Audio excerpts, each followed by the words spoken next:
2026년 기초연금 세 기준 제대로 안 챙기면 자녀에게 용돈 몇만 원 받은 기록 하나 때문에 앞으로 5년치 기초연금 약 2천만 원이 날아갈 수 있습니다. 그냥 놓치는 수준이 아닙니다. 한번 탈락하면 다시 받을 때까지 수년 동안 영원입니다. 그 사이 다른 사람들은 2천만 원 넘게 받아갑니다. 나만 몰라서 못 받는 겁니다. 올해 기초연금 기준이 완전히 바뀝니다. 몇만 원 오르내리는 정도가 아니라 받는 사람과 못 받는 사람을 가르는 기준이 새로 짜입니다. 그런데 아직도 예전 방식 그대로 생각하시는 분들 정말 많습니다. 기억하셔야 합니다. 기초연금은 나이만 찼다고 자동으로 들어오지 않습니다. 국가가 알아서 넣어주는 돈 아닙니다. 내가 직접 신청해야 그제서야 들어옵니다.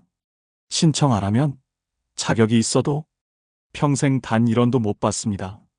그리고 더 무서운 사실, 신청을 한 달만 늦추면 그달 34만 원은 영영 못 돌려받습니다.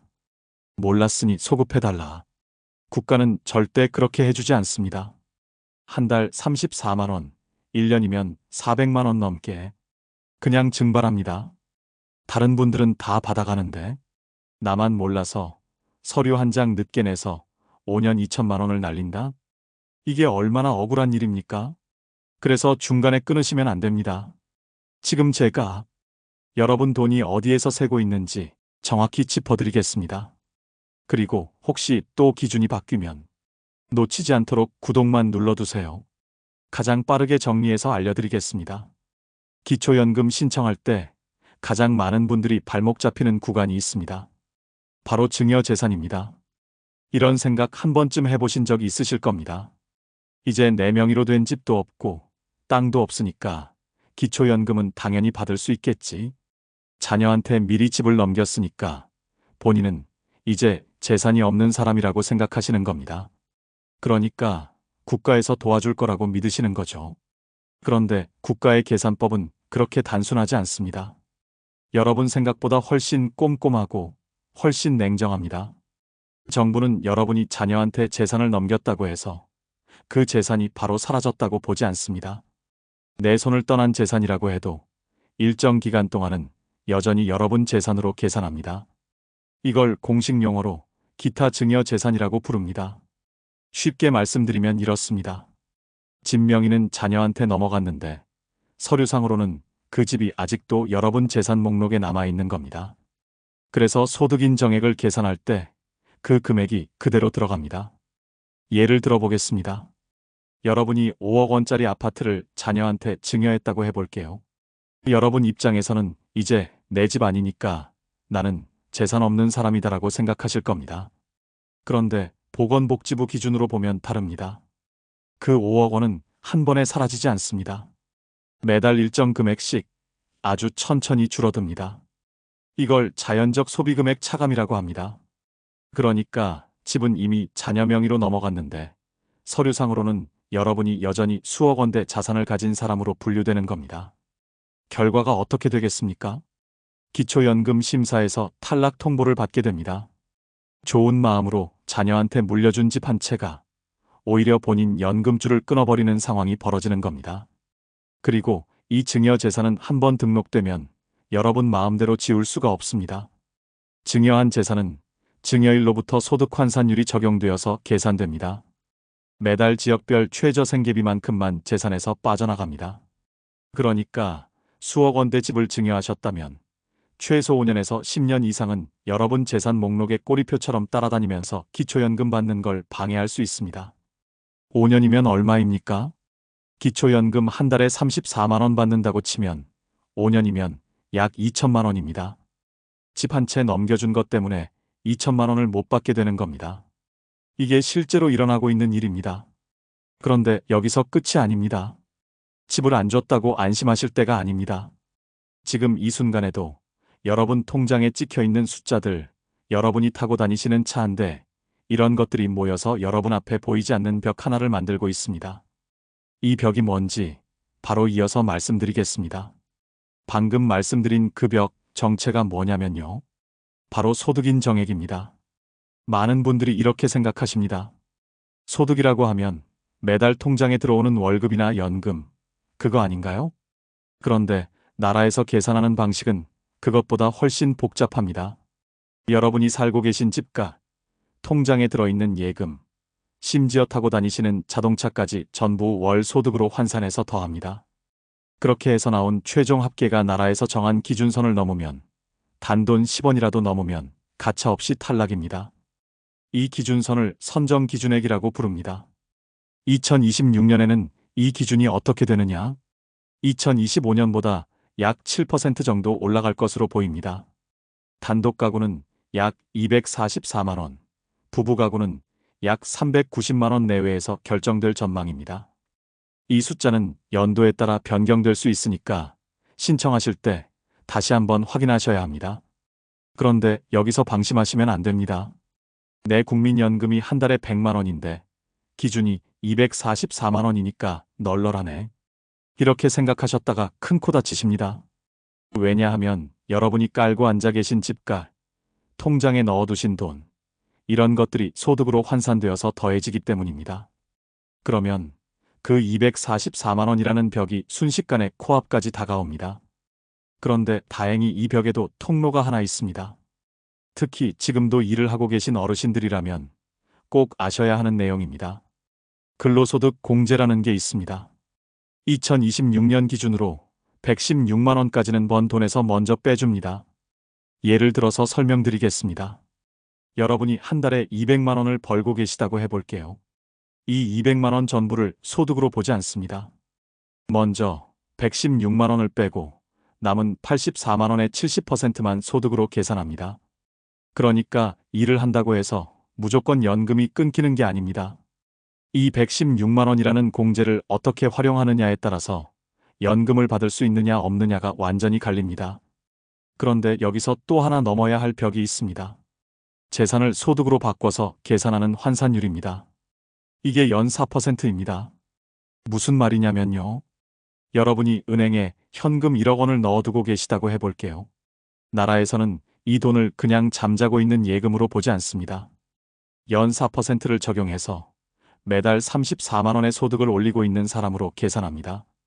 여러분이 나는 이자로 담뱃값도 못 뽑는다고 아무리 말씀하셔도 소용없습니다.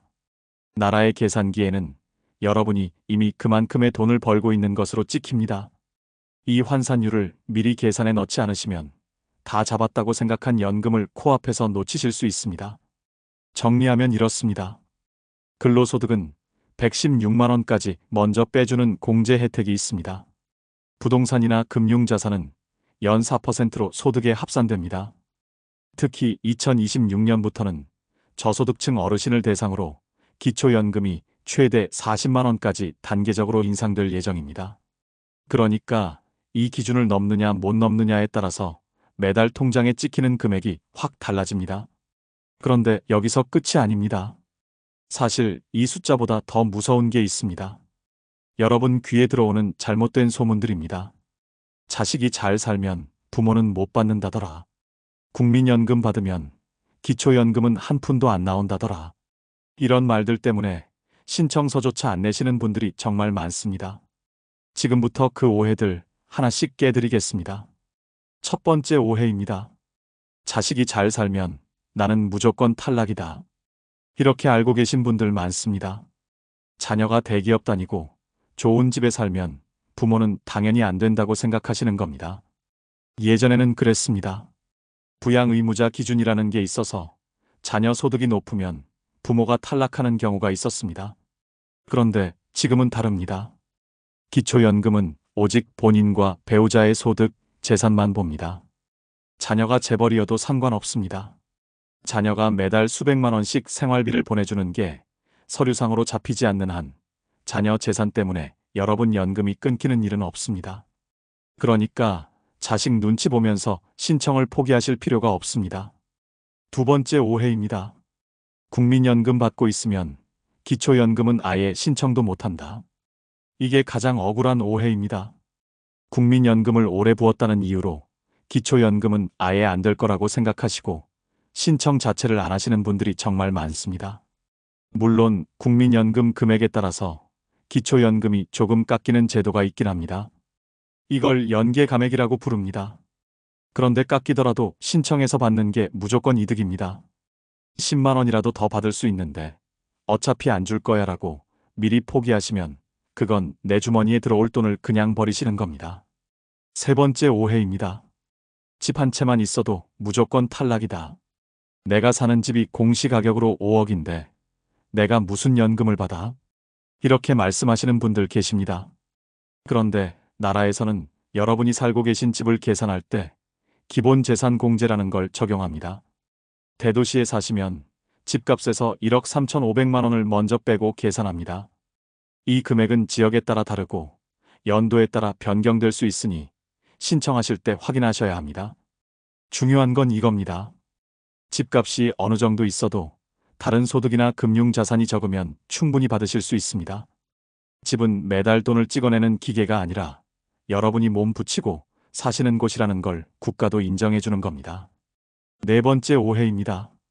과거에 한 번 탈락했으니까 다시 신청해도 똑같을 거다. 이 생각은 위험합니다. 기초연금 기준은 매년 바뀝니다. 작년에 아슬아슬하게 탈락하셨어도 올해는 선정 기준액이 올라가거나 본인 재산 가치가 변해서 합격권으로 들어오실 수 있습니다. 특히 2026년처럼 기준이 크게 바뀌는 해에는 예전에 떨어지셨던 분들이 대거 합격하시는 경우가 생깁니다.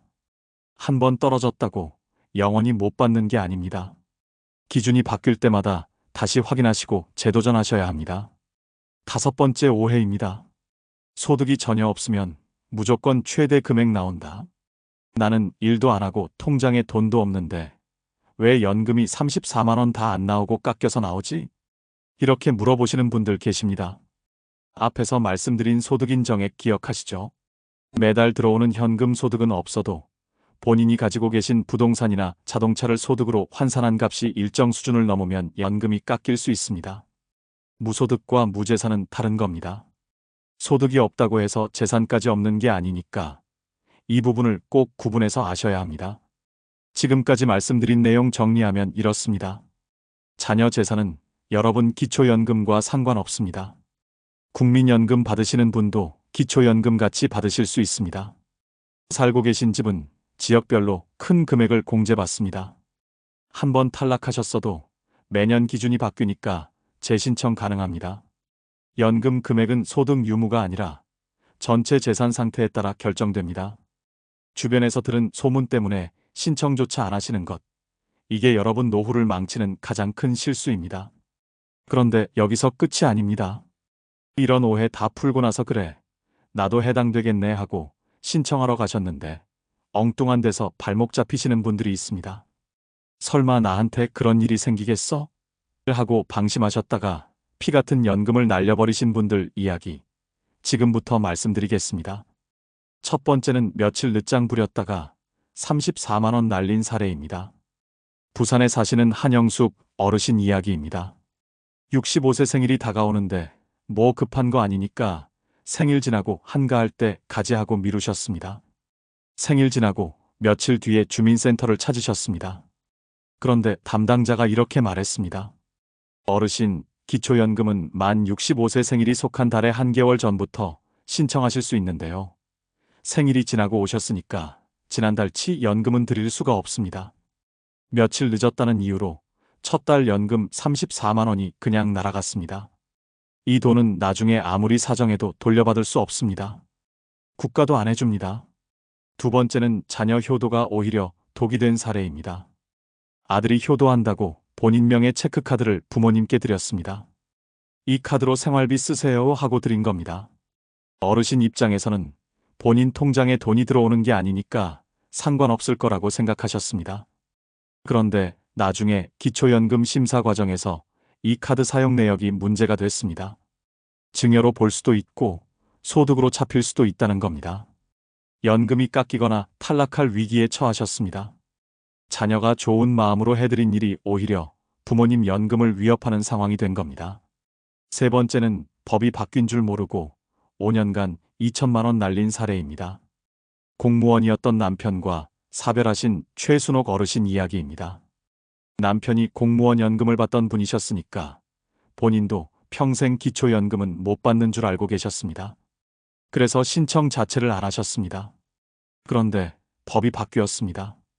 본인 소득과 재산 기준에 따라 충분히 받으실 수 있는 상황이었는데 그 사실을 모르셨던 겁니다. 5년 동안 신청을 안 하셨으니까 5년치 연금 약 2천만 원을 그냥 못 받으신 겁니다. 나중에 이 사실을 아시고 얼마나 속상하셨겠습니까? 그런데 지나간 5년은 누구도 돌려주지 않습니다. 네 번째는 연금 받으려고 일을 끊었다가 더 큰 손해본 사례입니다. 일하면 연금 깎인다더라는 말을 들으신 박정수 어르신 이야기입니다. 월 150만 원 받고 하시던 일을 당장 그만두셨습니다. 연금 받으려면 일을 끊어야 된다고 생각하신 겁니다. 그런데 앞에서 말씀드린 거 기억하시죠? 근로소득 공제 116만 원이 있습니다. 일을 계속하셨어도 연금을 거의 다 받으실 수 있는 상황이었습니다. 그런데 그걸 모르셔서 매달 150만 원 수입을 스스로 포기하신 겁니다. 연금 34만 원 받으려고 150만 원짜리 일을 끊으셨으니 오히려 손해를 보신 겁니다. 다섯 번째는 연금 받자마자 통장에서 사라진 사례입니다. 과거 사업하시다가 빚이 좀 남아있던 어르신 이야기입니다. 기초연금 신청해서 드디어 받게 됐다고 기뻐하셨습니다. 그런데 첫 연금이 입금되자마자 은행에서 압류해 갔습니다. 기초연금은 국가가 보장하는 생계비입니다. 지킬 수 있는 방법이 있습니다. 행복지킴이 통장이라는 압류방지 전용 통장이 있는데 이걸 미리 만들어두지 않으셔서 정작 본인은 연금 구경도 못하신 겁니다. 지금까지 말씀드린 이야기들 남의 일처럼 느껴지십니까? 이 5가지는 오늘도 전국 어딘가에서 반복되고 있는 일들입니다. 핵심만 다시 짚어드리겠습니다. 기초연금은 만 65세 생일 한 달 전부터 신청 가능합니다. 이 시기 며칠만 놓쳐도 첫 달 연금은 영원히 못 받습니다. 자녀가 주는 카드나 생활비도 심사 대상이 될 수 있으니 주의하셔야 합니다. 배우자가 공무원이나 군인이었어도 본인 기준에 따라 받으실 수 있으니 미리 포기하지 마십시오. 일하시는 분들은 116만 원 공제 범위 안에서는 연금에 큰 지장 없습니다. 빚이 있으신 분들은 행복지킴이 통장 먼저 준비해 두셔야 합니다. 그런데 여기서 끝이 아닙니다. 지금부터 말씀드릴 내용은 절차상 실수가 아닙니다. 내가 평생 내 돈 주고 산 물건 때문에, 내가 살고 있는 곳 때문에 연금이 잘려나가는 경우입니다. 미리 모르시면 당하실 수밖에 없는 숨은 규정들, 정말 중요합니다. 끝까지 들으셔야 합니다. 첫 번째는 낡은 차 한 대 때문에 10년간 4천만 원 날린 사례입니다. 서울에 사시는 유만호 어르신 이야기입니다. 10년 넘게 타신 오래된 대형 세단 한 대를 가지고 계셨습니다. 중고차 시장에 내놔도 몇백만 원밖에 안 나올 낡은 차였습니다. 그런데 이 차 때문에 기초연금에서 탈락하셨습니다. 왜 그렇게 됐느냐? 기준상 배기량 3000cc 이상이거나 차량 가액 4천만 원 이상인 차량은 특별한 규정이 적용됩니다. 실제 중고차 값이 얼마든 상관없이 차량 가액 전체를 그대로 월 소득으로 계산해버립니다. 그러니까 중고로 팔면 500만 원밖에 안 되는 차인데 서류상으로는 매달 수백만 원을 버는 사람으로 잡히는 겁니다. 결과가 어떻게 됐겠습니까? 기초연금을 단 1원도 못 받으셨습니다. 10년이면 얼마입니까? 약 4천만 원입니다. 이 규정 하나 모르셔서 4천만 원을 날리신 겁니다. 두 번째는 공기 좋은 곳으로 이사 갔다가 연금 끊긴 사례입니다. 서울에서 오래 사시던 강혜순 부부 이야기입니다. 은퇴하시고 나서 이제 복잡한 서울 떠나서 한적한 데서 살자 하고 경기도 외곽으로 이사하셨습니다. 집값도 서울보다 훨씬 싼 곳이었습니다. 그런데 이사 가자마자 연금이 끊겼습니다. 이유가 뭐냐면요. 지역별로 기본 재산 공제액이 다릅니다. 서울 같은 대도시는 재산에서 1억 3,500만 원을 빼주는데 시골이나 외곽 지역으로 가시면 이 공제 금액이 확 줄어듭니다. 그러니까 서울에 살 때는 기준 통과였는데 시골로 이사 가시는 순간 갑자기 기준 초과가 되어버린 겁니다. 서류상으로 갑자기 부자가 된 셈입니다. 건강 챙기려고 이사 가셨다가 노후 자금만 잃으신 겁니다. 세 번째는 평생 아껴 모은 예금이 발목 잡은 사례입니다. 허리띠 졸라매고 통장에 몇천만 원 모아두신 김복순 어르신 이야기입니다. 나는 일도 안 하고 연금도 없는데 왜 기초연금이 깎여서 나오지? 이렇게 물어보셨습니다. 이유는 예금이자였습니다. 예금에서 나오는 이자가 일정 금액을 넘으면 그게 전부 소득으로 잡힙니다. 나는 이자 받아서 쓰지도 않고 다시 저축했는데요 하셔도 소용없습니다. 나라에서는 그 이자를 여러분이 매달 쓰는 생활비로 간주합니다. 내 돈 내가 아꼈는데 나라가 그 아낀 돈을 근거로 연금을 깎는 상황이 벌어진 겁니다. 네 번째는 자식 집에 얹혀 살았다가 연금 깎인 사례입니다. 집 없이 지내시다가 아들 명의 아파트에 들어가 살게 되신 조병호 어르신 이야기입니다. 월세 안 내고 살 수 있으니까 좋다고 생각하셨습니다. 그런데 갑자기 기초연금 금액이 줄어들었습니다. 왜 그렇게 됐느냐? 자녀 명의 집 시가가 6억 원이 넘으면 거기 사시는 부모님이 매달 임대료만큼 이득을 보고 있다고 계산합니다. 이걸 무료 임차 소득이라고 부릅니다. 월세 한 푼 안 내고 살아서 좋았는데 나라에서는 그 공짜 월세를 소득으로 기록해버리는 겁니다. 자식 집에 사는 게 죄가 되어서 연금이 깎이는 상황입니다. 지금까지 말씀드린 내용 정리하겠습니다. 배기량 크거나 비싼 차 가지고 계시면 차 가격 전체가 소득으로 잡힐 수 있습니다. 이사 계획 있으시면 지역마다 재산 공제 기준이 다르다는 거 미리 확인하셔야 합니다. 통장에 모아둔 예금 이자도 나라에서는 소득으로 봅니다. 자녀 집이 6억 원 넘으면 거기 얹혀 사시는 것만으로도 연금 깎일 수 있습니다. 결국 내가 타는 차, 내가 사는 지역, 내가 평생 모은 돈, 내가 얹혀 사는 자식 집이 오히려 내 노후를 위협하는 부메랑이 될 수 있다는 겁니다. 그런데 여기까지 들으시면 머리가 복잡하실 겁니다. 이 많은 걸 다 어떻게 따지고 있느냐? 걱정하지 마십시오. 이 모든 함정을 한 번에 피할 수 있는 방법이 있습니다. 끝까지 보셔야 합니다. 지금까지 말씀드린 함정들, 규정들, 머릿속에 다 넣고 다니셔야 하느냐? 그건 아닙니다. 나라에서 제공하는 방법들이 있습니다. 이거 3가지만 기억하시면 됩니다. 첫 번째는 복지로 모의 계산기입니다. 인터넷 검색창에 복지로라고 치시고 들어가시면 됩니다. 거기서 여러분 소득하고 재산을 입력하시면 기초연금 받을 수 있는지 없는지 미리 확인해 보실 수 있습니다. 나는 컴퓨터 잘 모르는데 하시는 분들은 자녀분들한테 부탁하시면 됩니다. 복지로에서 모의 계산 한 번만 해줘 하시면 1분이면 결과 나옵니다. 두 번째는 전화 상담입니다. 이게 가장 확실한 방법입니다. 국민연금공단 콜센터 1355번으로 전화하시면 됩니다. 굳이 먼 데까지 가서 줄 서서 기다리실 필요 없습니다. 집에서 편하게 전화 한 통 하시면 됩니다. 내가 이런 상황인데 기초연금 받을 수 있을까요? 하고 물어보시면 전문 상담사가 여러분 상황 듣고 친절하게 안내해 줍니다. 세 번째는 꼭 기억하셔야 합니다. 수급희망 이력관리 서비스입니다. 다른 말로 수급희망자 사후관리라고도 합니다. 이게 뭐냐면요. 이번에 신청하셨다가 아깝게 떨어지셨어도 이 서비스를 신청해 두시면 됩니다. 나중에 기준이 바뀌어서 여러분이 받을 자격이 생겼을 때 나라에서 먼저 연락을 줍니다. 어르신, 이제 기준이 바뀌어서 받으실 수 있으니까 신청하세요 하고 알려주는 겁니다. 이 서비스 하나가 여러분이 놓칠 뻔한 연금을 찾아주는 역할을 합니다. 꼭 신청해 두십시오. 여기서 끝이 아닙니다. 기초연금 받으시게 되면 같이 챙기셔야 할 것들이 있습니다. 첫 번째는 행복지킴이 통장입니다. 아까 말씀드린 거 기억하시죠? 빚 때문에 연금 압류당하신 분 이야기요. 기초연금 받기로 하셨으면 반드시 이 통장 먼저 만드십시오.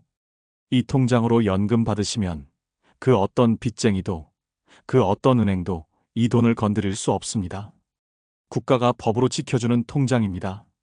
두 번째는 주택연금입니다. 나는 기초연금도 받고 싶고 집 담보로 주택연금도 받고 싶다 하시는 분들 계실 겁니다. 주택연금 받으시면 소득이 어떻게 잡히는지, 기초연금에는 어떤 영향을 주는지 미리 따져보셔야 합니다. 잘 활용하시면 노후 자금이 2배로 든든해질 수 있습니다. 세 번째는 건강보험 피부양자 자격입니다. 기초연금 받게 되시면서 혹시 자녀 건강보험 밑에 들어가 있던 자격이 빠지는 건 아닌지 미리 확인하셔야 합니다. 연금 조금 더 받으려다가 건강보험료로 더 큰 돈 나갈 수도 있습니다. 이 부분 꼭 체크하십시오. 네 번째는 통신비 감면하고 에너지 바우처입니다. 기초연금 수급자가 되시면 이 혜택들도 같이 신청하실 수 있습니다. 매달 나가는 휴대폰 요금도 깎아주고 겨울철 난방비도 지원받으실 수 있습니다. 귀찮다고 넘기지 마시고 동사무소 가셔서 기초연금 신청하실 때 다른 혜택도 같이 신청할 거 있으면 다 해주세요 하고 말씀하시면 됩니다. 한 번에 묶어서 처리하시면 됩니다. 지금까지 말씀드린 내용 정리하겠습니다. 복지로 모의 계산기로 미리 확인하실 수 있습니다. 1355번 전화 상담으로 본인 상황에 맞는 안내받으실 수 있습니다. 이번에 탈락하셔도 수급희망 이력관리 서비스 신청해 두시면 나중에 나라에서 먼저 연락 줍니다. 행복지킴이 통장은 선택이 아니라 필수입니다. 통신비 감면, 난방비 지원까지 같이 챙기십시오. 그런데 이 내용들 한번 듣고 끝내시면 안 됩니다. 오늘 말씀드린 기준들은 앞으로 여러분 상황이 바뀔 때마다 반드시 다시 꺼내서 확인하셔야 합니다. 조금 복잡하셨을 수 있습니다. 핵심만 한 번 더 정리해 드립니다. 꼭 챙기셔야 합니다. 기초연금은 만 65세 생일이 속한 달의 한 개월 전부터 신청하실 수 있습니다. 이 시기를 며칠만 놓치셔도 첫 달 연금 34만 원은 영원히 사라집니다. 1년이면 400만 원 넘는 돈입니다. 국가는 소급 지급을 하지 않습니다. 자녀가 잘 산다고 포기하실 필요 없습니다. 기초연금은 본인과 배우자 기준으로 판단합니다. 국민연금을 받고 계셔도 기초연금과 함께 받으실 수 있습니다. 감액되더라도 신청해서 받는 것이 이득입니다. 일한다고 못 받는 것도 아닙니다. 근로소득 공제 116만 원까지는 먼저 제외됩니다. 이 범위 안에서는 일하시면서 연금도 받을 수 있습니다. 재산은 연 4%로 소득에 합산됩니다. 예금 1억 원이면 매달 소득 34만 원으로 계산됩니다. 이 부분 반드시 계산에 넣으셔야 합니다. 과거 탈락하셨더라도 끝이 아닙니다. 수급희망 이력관리 서비스를 신청해 두시면 기준이 변경될 때 국가에서 먼저 연락을 드립니다. 빚이 있으시다면 행복지킴이 통장을 꼭 만드십시오. 이 통장으로 지급받으시면 압류당하지 않습니다. 그리고 통신비 감면, 난방비 지원도 함께 신청하십시오. 동사무소 한번 방문하시면 모두 묶어서 처리할 수 있습니다. 지금 안 하시면 손해입니다. 한 달 늦으면 34만 원, 1년 늦으면 400만 원, 5년 모르고 지나가면 2천만 원입니다. 이 돈은 누구도 돌려주지 않습니다. 오늘 바로 할 수 있는 방법 알려드립니다. 복지로에서 모의 계산하기 또는 1355번으로 전화 상담 5분이면 됩니다. 앞으로 비슷한 제도 보실 때 가장 먼저 확인할 점은 두 가지입니다. 첫째, 신청주의 제도인지. 둘째, 소득인정액 계산 방식입니다. 내 재산이 소득으로 어떻게 환산되는지 알아야 탈락을 피할 수 있습니다. 오늘 내용 한번 듣고 끝내지 마십시오. 여러분 재산이나 소득에 변화가 생길 때마다 이 기준을 다시 확인하시면 절대 손해보지 않습니다. 이 영상이 필요할 때 바로 찾으실 수 있도록 지금 구독과 좋아요 눌러주십시오.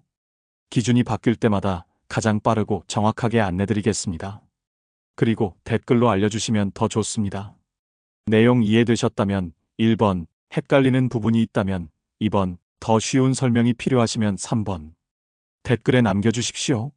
부모님, 형제, 주변 어르신들께 지금 바로 공유해 주시면 누군가는 5년치 연금 2천만 원을 지킬 수 있습니다. 여러분의 노후 끝까지 지켜드리겠습니다. 함께 가겠습니다.